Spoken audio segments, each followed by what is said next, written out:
باب نبوت بند ہو گیا ہے، پس خدا بر ما شریعت ختم کر، بر رسول ما رسالت ختم کر۔ ما کان محمد ابا احد من رجالکم ولکن رسول اللہ و خاتم النبیین، واضح غیر مبہم اور حتمی اعلان۔ لیکن اس کے باوجود بھی ایک شخص نے کہا کہ میں نبی ہوں، لوگوں نے اسے بھی مان لیا۔ نبی کا آنا ممکن نہیں ہے، لیکن پھر بھی اگر کسی نے ادعا کیا تو لوگوں نے اس کو تسلیم کر لیا۔ اور ولی کا آنا تو ممکن ہے، تو اب کوئی شخص ادعائے ولایت کرتا ہے تو اس کو اگر لوگ مان لیں تو اس پر کیا تعجب ہے۔ تو یہ بات طے شدہ ہے کہ جس چیز کی ڈیمانڈ ہوتی ہے مارکیٹ میں 2 نمبر اسی کا آتا ہے۔ تو اولیاء اللہ یہ اللہ نے عزت کے نشان بنائے ہیں، تو اس لیے بہت سارے لوگ جھوٹے مدعی ہوں گے کہ ہم ولی ہیں۔ ولی کی جو حقیقی علامتیں ہیں وہ تقویٰ ہے، ایمان کی وہ اعلیٰ ترین منزل ہے جو اس کو نصیب ہوتی ہے، جو باقی لوگوں کا وہ مقسوم نہیں ہے۔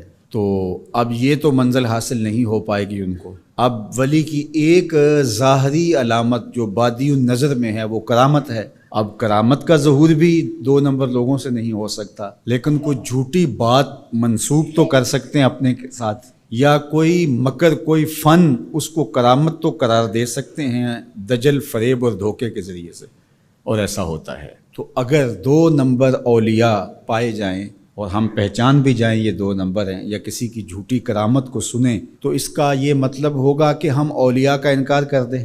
جھوٹے مدعیان نبوت کو ہم پائیں، ان کا انکار کریں، تو کیا اس کا یہ مطلب ہوگا کہ 1 لاکھ کئی ہزار نبیوں کا بھی انکار کر دیں؟ کوئی جھوٹا مدعی نبوت جھوٹے معجزات پھیلا دے اپنے، ان جھوٹے معجزات کا ہم انکار کریں، تو کیا اس بہانے ہم سچے نبیوں کے معجزات کا بھی انکار کر دیں؟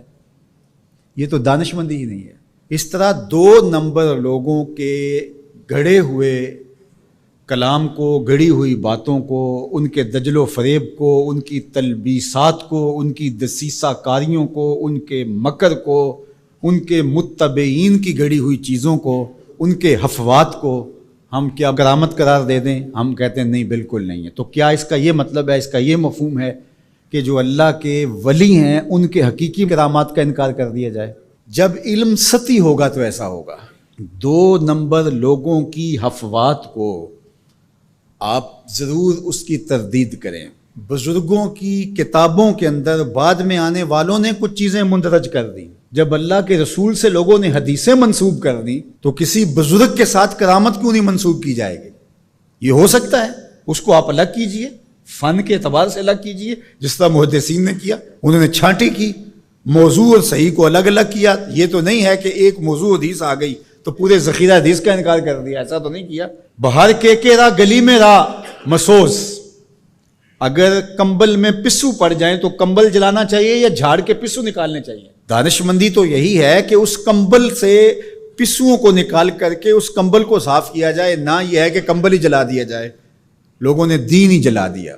اور میں آپ کو ایک کہانی قرآن سے سناؤں۔ واقعہ اس طرح ہوا کہ حضرت سلیمان علیہ السلام کو آ کے ہدہد نے بتایا کہ ملک سبا میں ایک خاتون ہے جو لوگوں پر حکمرانی کر رہی ہے، اور اس کے پاس بہت بڑا تخت ہے۔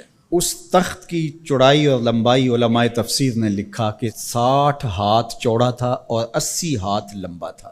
حضرت سلیمان علیہ السلام نے اس کو خط لکھا ملکہ بلقیس کو کہ تم میرے پاس حاضر ہو جاؤ، ورنہ جو ہے وہ میرے ساتھ جنگ کرنے کے لیے تیار ہو جاؤ۔ اس نے تحفے اور انعام و اکرام لے کر کے حاضر ہونے کا فیصلہ کیا۔ جب وہ بہت قریب آ گئی تو آپ کی مجلس لگی تھی حضرت سلیمان کی، تو آپ نے اپنے لوگوں کو کہا کہ وہ جس تخت پہ ناز کرتی ہے تو کوئی ہے اس کے آنے سے پہلے لے آئے، اور وہ بالکل قریب آ چکی تھی۔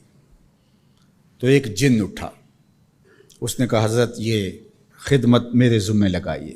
قال عفریت من الجن، وہ بڑا قوی ہیکل، بڑا طاقتور، بڑی توانائی رکھنے والا، اس نے کہا کہ حضرت یہ ذمہ داری میری رہی، کب تک لے کے آؤ گے؟ کہا مجلس برخاست ہونے سے پہلے پہلے لے آؤں گا۔ صبح کو مجلس لگتی تھی، دوپہر کے وقت برخاست ہو جاتی تھی، تو اس نے کہا مطلب میں دوپہر تک لے آؤں گا۔ اللہ اکبر! 1 مہینہ جاتے ہوئے لگتا تھا، 1 مہینہ آتے ہوئے لگتا تھا۔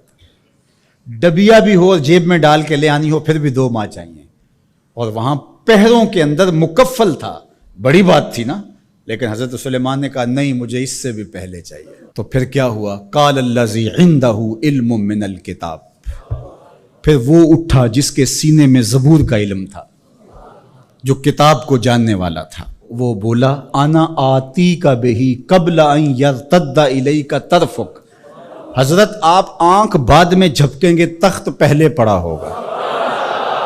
اور حضرت سلیمان نے ابھی آنکھ نہیں جھپکی تھی، تخت پڑا ہوا تھا۔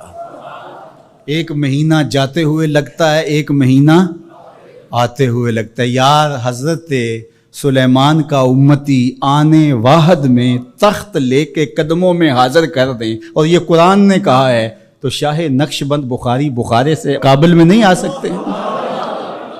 باقی امتوں کے ولی شانوں والے ہیں، لیکن جس طرح حضور نبیوں سے افضل ہیں، حضور کی امت امتوں سے افضل ہے، حضور کی امت کے ولی باقی امتوں کے ولیوں سے افضل ہے من حیث المجموع۔